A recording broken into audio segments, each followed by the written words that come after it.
Hello friends, welcome to knowledge hub. दोस्तों, आज हम जानेंगे खांसी के कुछ घरेलू उपायों के बारे में। तो शुरू करते हैं।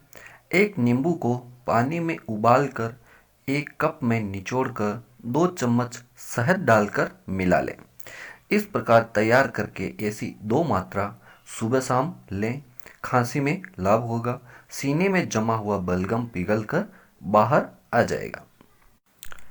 आंवला और मिश्री समान मात्रा में लेकर आधा आधा चम्मच दिन में 4 बार चूसते रहने से खांसी ठीक हो जाती है।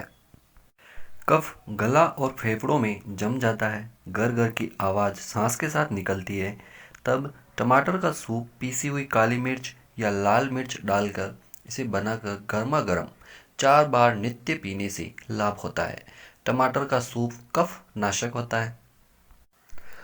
पुदीने के 30 पत्ते, 8 काली मिर्च पीसी हुई, 1 गिलास पानी, स्वादानुसार नमक मिलाकर उबालें।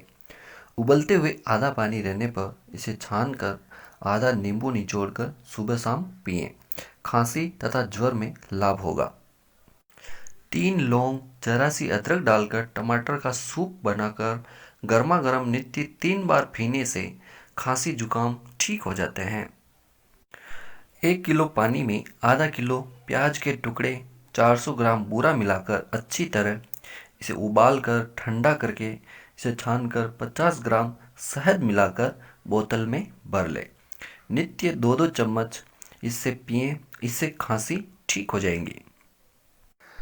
तुलसी के 25 पत्ते, 10 काली मिर्च कूटी हुई, 200 ग्राम पानी में डालकर इतना उबालें कि 150 ग्राम पानी रह जाए। इसे ठंडा करके छान कर एक बोतल में भर लें। इसकी 3-3 चम्मच नित्य 3 बार पिएं।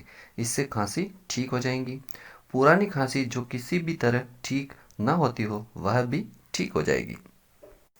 अदरक का रस 30 ग्राम, शहद 30 ग्राम मिलाकर नित्य 3 बार 10 दिन तक पिएं। दमा खांसी के लिए उपयोगी है। गला बैठ जाए, जुकाम हो जाए तो यह योग लाभदायक है। इसमें खटाई न खाएं, दही का प्रयोग न करें। दमा में अदरक को घी में तलकर भी ले सकते हैं। 12 ग्राम अदरक के टुकड़े करके 1 पाव पानी, दूध, शक्कर मिलाकर चाय की तरह उबाल कर पीने से खांसी जुकाम ठीक हो जाता है। घी में गुड़ डालकर गर्म करें। दोनों मिलाकर एक होने पर 12 ग्राम पीसी हुई सौंठ डालें। यह एक खुराक है। प्रातः भूखे पेट नित्य सेवन से जुकाम खांसी ठीक हो जाती है। Okay friends, thanks for watching this video.